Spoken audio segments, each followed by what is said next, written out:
What's up, everybody? How you doing out there? So today we're going to be making carne asada. One of the most important things is the kind of meat that you're going to use. Really, you want some type of skirt or flank steak. Sometimes they'll call it flap meat, but it'll look like this. And I'm sure you've seen this before, right? And this is the type that we actually want to use if we have the ability to do it. But what we're going to do is we're going to make a marinade for this. This has a strong amount of garlic in it. This is pre-packaged garlic that's already been peeled. This is all I could find because at the time they didn't have any that was fresh because of the whole COVID thing. It's going to end up, but I want to get those juices and flavors out, so I'm going to smash it like that. This is about 3/4 of a teaspoon of kosher salt, about a 1/2 teaspoon to 3/4 of a teaspoon of black pepper. So this is about maybe 1.5 teaspoons of chili powder. This chili powder doesn't have anything else in it other than ground chili, and this is New Mexico chili powder. You can use California too. 1/2 teaspoon, 3/4 teaspoon of ground cumin, about 1.5 teaspoons of oregano, about 1 teaspoon or so of paprika. A couple of limes. We're going to juice these. When you're buying limes, pick them up. They should feel heavy for their size. That'll tell you that there's a lot of juice in them. Juice these guys. We're going to put a little apple cider vinegar in here. Not much, maybe a couple tablespoons.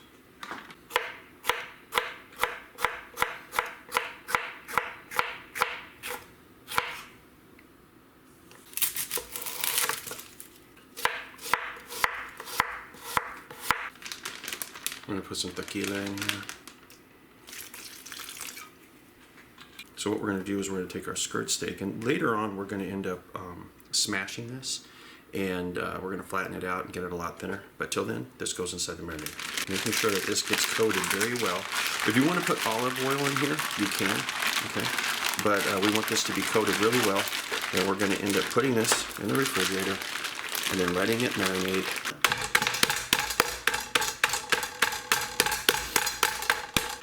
Try to get that stuff inside those muscle fibers. Okay, this goes in the fridge. Let me get the air out of here. This goes into the fridge, and 8 to 24 hours later, we'll take this out, and we're going to be ready to grill. Okay, so this has been in the refrigerator for at least 24 hours. I'm also going to end up taking the mallet and trying to flatten this a little bit.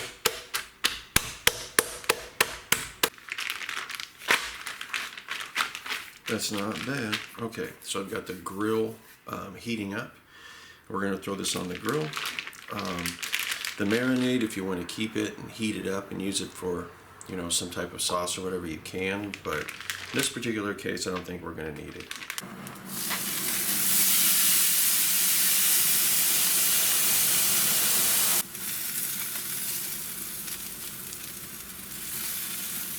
Now it only takes a minute or two on each side because it's been thinned out.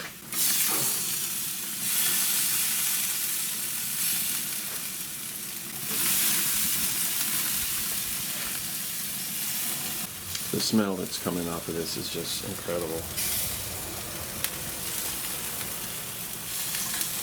I'll take this guy off, and we're going to cover this with aluminum foil. And me personally, I usually will throw these just straight on top of the fire on the stove during the time that I'm cooking.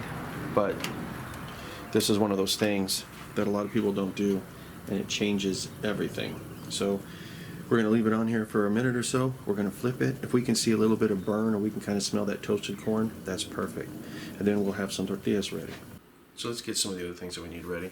I've got a lime here, and then this is we're going to cut this up, and we're going to basically have it so we can squirt the lime on the meat. We have avocado here, and if you want to learn about picking out ripe avocados at the store, that way they're always perfect, I have a video. You can go check it out. Look how perfect that is. And of course cilantro. When I was at the store, I was looking for some organic tomatoes, but I couldn't find any. But these guys are going to do just fine. You can also cut up a piece of sweet onion. I have sweet onion over there, but I'm not going to cut it up for this because my wife doesn't care for it too much, but I'm just going to put my cheese over here. Now what we want to do is we want to cut it. The grain is this way, so what we want to do is we want to cut it like this.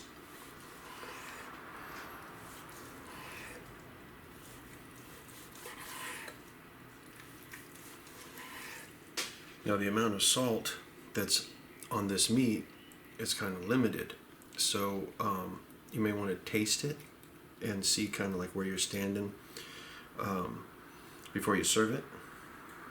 Wow, that avocado is like Perfect, isn't it? perfect, huh? Wow, everything looks so vibrant. The colors, everything is fresh. It tastes fresh, you know.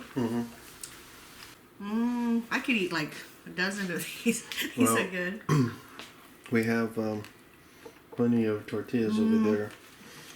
And it looks like there's a lot here, but there's really not that much. Because there's only one little flank steak. Really? But I'm going to pig out on this. Anyway, guys, that is that. That's one way that I make my carne asada. And like this, the meat is just going to fall apart. It's going to be real tender and everything like that, and it won't be chewy or rubbery. And a lot of times people overcook the meat, right? You might see like it looks like a little pink. You go, oh my god, it's not cooked. It is. This would be considered like medium, okay? But it's cooked all the way through. But it's going to end up giving a better flavor and a better texture and everything like that. But that's that. If you like my video, hit like, hit subscribe, all the other good stuff. And if you hit subscribe, make sure you hit that bell, because if not, you won't be notified of my new videos. Anyway, that's that, guys. Until next time, talk to you later.